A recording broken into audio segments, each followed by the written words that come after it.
Ron DeSantis knows he cannot win without cheating. I'll explain. In 2018, Florida was just one of 4 states that did not restore voting rights after someone committed a felony. The majority of states don't let people vote while they're serving time for a felony, but to take voting rights away forever? That's some pretty backwards garbage. So Florida voters were tasked with deciding whether or not those who had committed felonies had the right to vote. Now, I understand that when some people think of the word felony, they often think of violent crime. But the majority of felonies are not violent at all.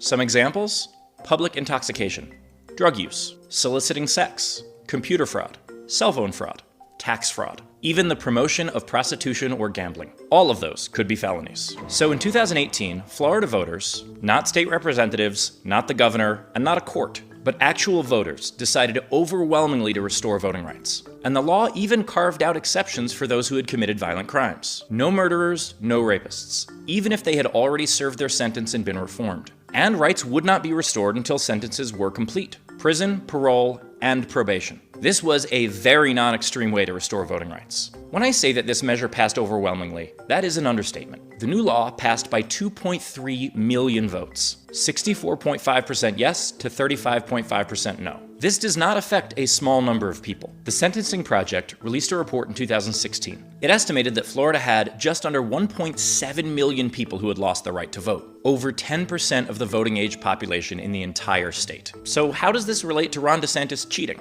Because Florida elections are almost always really, really close. In 2018, Ron DeSantis won his gubernatorial election by just 33,000 votes. Rick Scott won his Senate election by 10,000. In 2014, Florida's gubernatorial race was decided by just 1 percentage point. Every Florida election since 1992 has been decided by fewer than 6 points, and 5 of those 8 have been decided by fewer than 2 points. Do you know the last time that over 1 million votes couldn't change the results of a Florida election?